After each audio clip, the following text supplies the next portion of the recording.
Okie dokie. Wahaha. The WarioWare series is the foundation of my entire being. I've been a WarioWare fan for almost 20 years, and it all started with WarioWare Twisted, the first game in the series that I ever played, and it was one of my first experiences with motion controls. And that became an obsession of mine for many, many years, and dare I say it, I'm still kind of obsessed with it. So you can imagine when the Wii came out with a new WarioWare game built entirely around motion controls. It was my everything. I love smooth moves. And not just me and the millions of people that bought it, the developers loved it too. The game was a labor of love and was designed to make people smile together. So put on your happy face, because on this episode of Beta64, we're gonna take a deep dive into the development of WarioWare Smooth Moves. But first, a word from our sponsor. Wow, being in Japan sure is fun, right? Look at all these amazing products. Is that a Hatsune Miku vacuum cleaner? I'd sure love that, but the truth is, I'm not actually in Japan. I'm in a basement somewhere in the United States. If only I could get this product, but Amazon Japan won't ship to the United States. I know who can help me out. Our sponsor today, Bai. Bai is a proxy service that lets you ship anything from Japan. After I check out of my Bai cart, this lovely Japan exclusive vacuum will be on its way to the secure Bai warehouse, where I'll be able to choose my shipping method and get the item in as little as 1 to 3 days. I've personally used Bai in the past to get Japan exclusive items like this ring-fit adventure map, and you can get one too. And that's not all. They're also offering all Beta64 viewers a coupon for 1,000 yen off your first purchase. Just scan the QR code or click the link in the description. If you want something from Japan, and I know you do, check out Bai and get 1,000 yen off your first purchase. Remember, with Bai, you can buy anything from Japan. Now on to the video. The development of WarioWare Smooth Moves goes hand in hand with the development of the Nintendo Wii. And that's not just because WarioWare Smooth Moves was a launch title in Japan. The Wii era also marked a shift in the way Nintendo developed games in many ways. For instance, traditionally, Miyamoto's team, the Entertainment Analysis and Development Division, was in charge of making launch titles for the new systems. But this time things were going to be a bit different. For the first time, the Software Planning and Development Division were also tasked to make a launch title of their own, along with Intelligent Systems. While they had made launch titles for handheld consoles, this would be the first time they'd make a launch title for a home console meant to be connected to a big TV, and it was going to be led by Yoshio Sakamoto and Goro Abe, along with a team of around 20 people. They were both quite shocked at this opportunity, never imagining that they would actually be in charge of something like this. But what would this be? What kind of game would they make to utilize the Wii Remote in the most interesting way that they could? This seemed like it would be a challenge, a thought-provoking question, one that would take careful consideration, but actually it was super easy. Sakamoto was directly involved with the development of the Wii Remote, and during that time he thought, this would be perfect for a WarioWare game. After all, the series is known for its short micro games that are all varied in unique ways. With that concept at the core of the game's development, they could honestly just throw about anything in and use the controller in so many novel ways. And Abe was on the same page. He was also involved with the Wii Remote's experimentation process, playing around with little tech demos, thinking, man, these ideas really would work perfectly for a WarioWare game. So Sakamoto and Abe came up with a proposal without even having been asked to make one yet, and that concept ended up being approved and eventually becoming WarioWare Smooth Moves. So this brings us to the tail end of 2005, when development of this new WarioWare game actually started. While other teams were busy at the time trying to figure out how to best utilize the Wii Remote, Abe felt the opposite. It was as if anything was possible, that they were able to do whatever they wanted thanks to the versatility of the Wii Remote. Normally when making a new WarioWare game, they would have to sit down and really think hard on how they were going to present the concept of the game in a way that would be easy to understand. Like with Twisted, they had to make sure the public understood that the Game Boy Advance game that they had made actually had motion controls, with its name, box art, intro animation, etc. But with the Wii, everyone already understood what was going on. Oh yeah, the Wii, that's the thing with the controller you waggle around. So all they had to do was piggyback on that. Just throw a Wii Remote on the box and you're done. But that doesn't mean that everything in WarioWare's development was simple and easy. No, in fact, there was a pretty major issue that reared its head early on.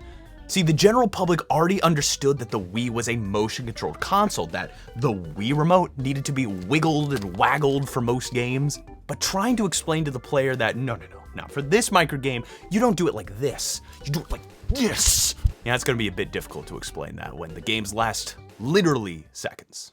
As Abe said, anything was technically possible with the Wii remote, but that also means that the player is going to have no idea what's coming up next, and not in a good way. Before with WarioWare, things were easy on this front. You just press A, tilt the system left or right, or on the DS, tap the screen. You might have only had a second to figure out what to do in those games, but the limitations that they had kept the player from getting too confused. So with Smooth Moves, they had to attempt to solve this problem, and their first try was making their own limitations by having the player only hold the controller in its standard position. You know, like back straight, Wii remote in hand, pointing at screen, only move your arm. But as you can imagine, they thought this was boring. Very boring. There were so many amazing, wacky ideas from the team, and at the time they just felt they had to turn a lot of those ideas down just to keep the player from getting too confused.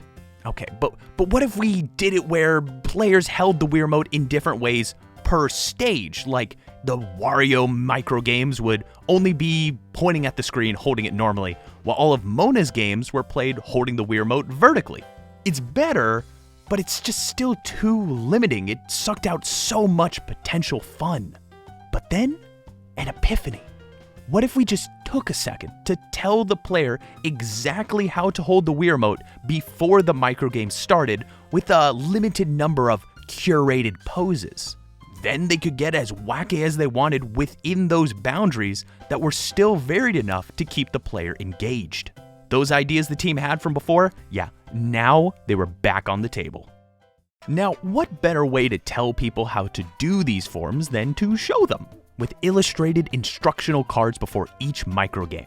During the process of making these cards, someone on the team felt a sense of familiarity. It felt like they were learning forms to a traditional Japanese dance. And even before that, Iwata joked saying, hey, maybe the next Wario game should be a dancing game. The team thought about these two unrelated events and were like, you know what? Let's just do that. Let's make it a dancing game and call it Dancing Made in Wario in Japan and Smooth Moves in the West. Even if you're technically not actually dancing most of the time, but it was the vibe that stuck. Sakamoto and Abe were in charge of naming these forms, and since the vibe they were going for was specifically a Japanese dance manners book, a lot of the forms in the game were made to represent Japanese concepts, which a lot of us are not going to remember from WarioWare Smooth Moves because they changed it for the Western release. Like how the sushi in this instructional image was replaced with a child on a bike for the handlebar form. And the elephant? Well, that's actually Tengu. Can't believe they would do that. What if I wanted Tengu in my version of the game too, huh? Well, there's actually a pretty good reason for the localization of the explanation screens. See, the forms needed to be tailored to each region to make sure that the instructions were familiar to the players, especially because there's only a short amount of time to be able to understand what the crap's going on in each of these games. The less that the developers had to worry about the player getting confused, the more they could push the envelope and let their creativity get even quirkier. Now, why they also changed the color of the background of the title screen for each region too, I have no freaking clue. But I do firmly believe that Korea got the best one. What can I say? I'm a sucker for gradients. With the forms having finally taken shape, it was time to show off the game to Iwata. Partially because they wanted to get his opinion, but mostly because they wanted to see him do all those wacky poses. Iwata was playing their prototype going all out doing squats, and that ended up being a very fond memory for the team, and a huge morale boost, because everything was going according to their plan. Not only did they want the player to enjoy playing the game themselves, they also wanted everyone watching them do these weird poses to enjoy themselves too. Past WarioWare games were mostly a single-player handheld console experience, and this time they wanted to take the opportunity as a home console release to encourage everyone to invite friends over and play Smooth Moves together.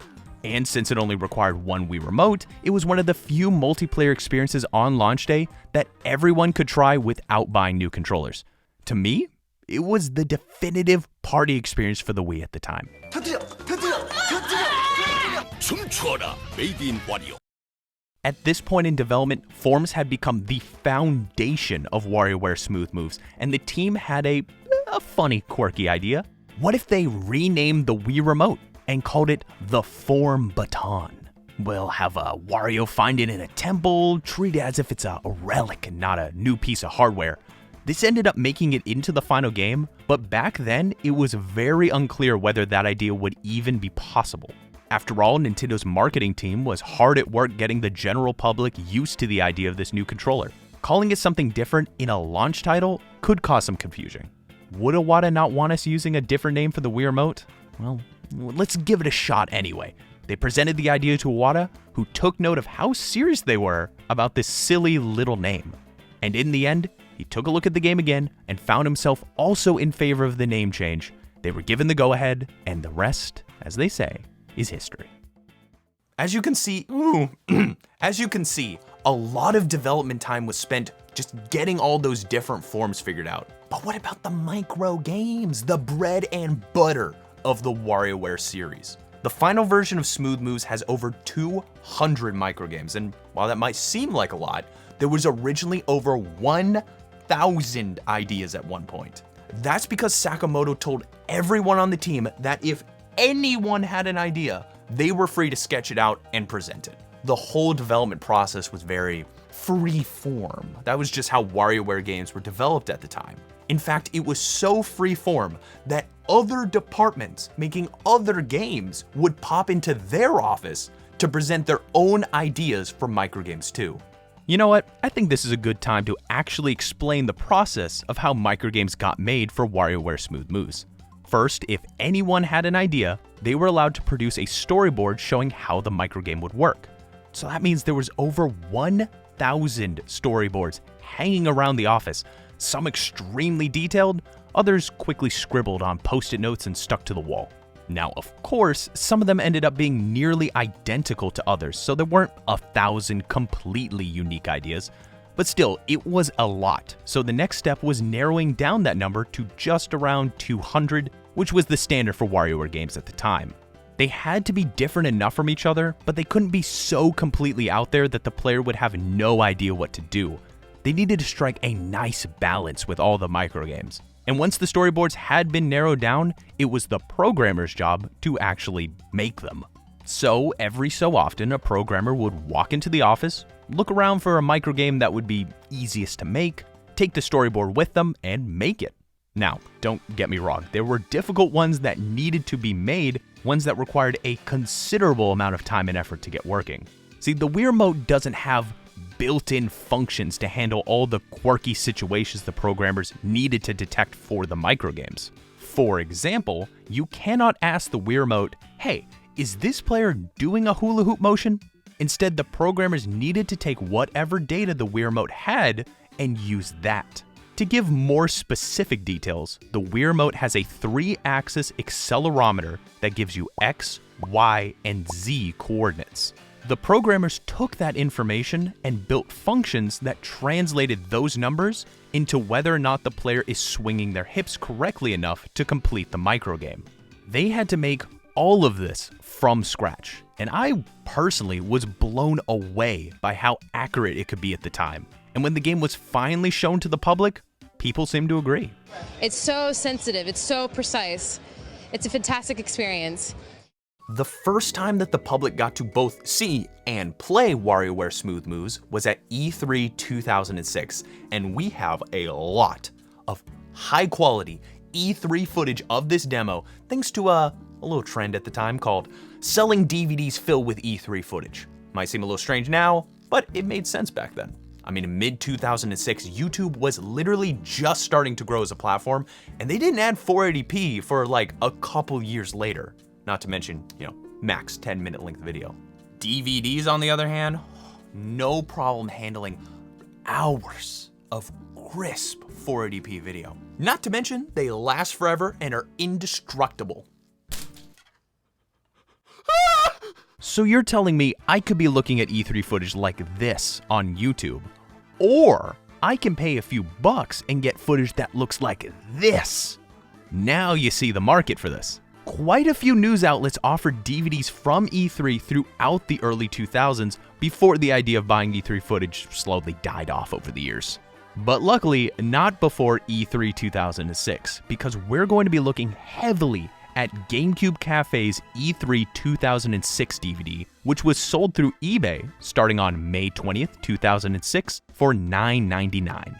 So let's take a look at it. But keep in mind that the TVs on the show floor at E3 stretched the demo to 16:9, so everything's gonna look stretched when we compare the footage to the final game. And by the way, the team did consider giving Smooth Moves a 16:9 mode, stating at E3 2006 that they were still discussing the idea, but that didn't happen. Alright, that's enough preamble. Let's take a look at WarioWare Smooth Moves E3 2006 demo. The Smooth Moves demo is a pretty simple one, since the only option was to play all mixed up mode, which just picks a random microgame to present to the player. Luckily, you didn't have any lives to worry about in this demo, probably because people would, have barely touched a Wii remote at this point. Punishing them for failing a game would likely make the demo last just a few seconds and make them very frustrated. But they couldn't let them play forever, so there was a limit of 6 microgames before the demo ended, and it was the next player's turn. So taking a look at this elevator scene, the important thing to notice is the lack of an elephant. Not the one on the elevator doors, but the elephant form. Not only are the forms on the bottom of the screen in a different order, but there's also only 17 in the E3 demo, and 18 in the final game, with the elephant form being the only one not playable at E3. During interviews at the show, Abe said they were considering anywhere from 17 to 20 forms being in the final game, meaning they had still yet to finalize the list by mid-2006. The elephant form would be the 18th form, and the diner form would be 19th. So that leaves the 20th form unaccounted for. We don't know what that one is. And technically, the diner form was only used in Orbulon's story, meaning that the final game has 18 forms in the main game and a 19th form in a sub-game. Now, let's take a closer look at those forms, at least the illustration cards of them. The E3 versions have a lot squarer Wii remotes than the final game, and they're all missing their nunchuck port as well. And next up, why don't we check out the star of the show, the microgames themselves. There were quite a few of them shown at the show, and I've compiled a list of some of the most notable changes. So since each of these games are only like a few seconds, let's only spend a few seconds on each game. For instance, in playing hooky, you'll notice that the toy doesn't have any beautiful, gorgeous Wario nose or mustache that the final game does. In Runner's High, there's a bunch of fans on the side to cheer you on, usually with a custom-made sign with your name on it. But because the demo doesn't allow you to input a name, it was simply the word fight here in this early screenshot, which looks to have been grabbed from gameplay footage, but I couldn't find the original footage to see it myself in action. Now, I did notice online that people said that Teeth Polite also changed because it didn't include a scene where she goes out and eats an apple. But if you go frame by frame in this footage, you can just barely see that transition to the outside scene right there. It was just cut off since the microgame ended early. There's no changes here. The Driver's Ed microgame technically didn't change as well, but there is a difference. In the final game, it's a boss stage, but at E3, it's a simple, normal, quick microgame. Then there's Up in Arms, which instead of saying lift, originally had the number of lifts you had to do, and the same goes for Diddly Squat, which showed you the number of squats to do. Slice of Life's E3 footage had a paper that said confidential, that for some reason or another changed to eyes only. Next up we have On the Edge, where the chisel looks more like a Nintendo DS stylus, before it was changed to be a lot easier to see. And then there's one that's called Spray It, Don't Say It. You might remember how I said that Runner's High had a screenshot that looked like it was from gameplay footage, but I couldn't find it. It's the same thing here. This is an early screenshot of the microgame from some demo, and it's just a bunch of naked people. I want so bad to find this footage, to just prove it existed, but I've had no luck, so if you find it, leave a comment. Now, some of you astute viewers may have noticed I said some demo, not E3 demo, when talking about that screenshot. Well, that's because the E3 demo was not the only demo that Nintendo showed off of WarioWare to the public. Have you ever heard of the Nintendo Fusion Tour? The video game and rock music festival that was sponsored by Nintendo from 2003 to 2006? No? Well, I didn't know about it either. That is until I noticed in the footage that there were 2 different designs for Nintendo's demo booths in different recordings. Turns out there were 2 separate Nintendo events in 2006 showcasing 2 separate WarioWare demos. The E3 one was from May of 2006, and the Fusion Tour demo was at September of that year. And it wasn't just video games.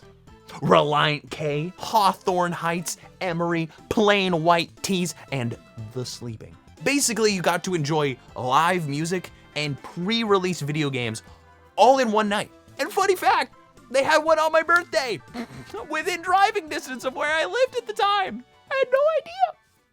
Why don't we look at this new footage, shall we? There were several changes made to the Fusion Tour demo that brought it closer to the final game compared to the E3 one. For instance, this demo lets you play 8 standard microgames and 1 boss stage, just like in Wario's story in the final game. And guess what the boss stage is in the demo? Driver's Ed. It's no longer a small microgame, it is just like the final version.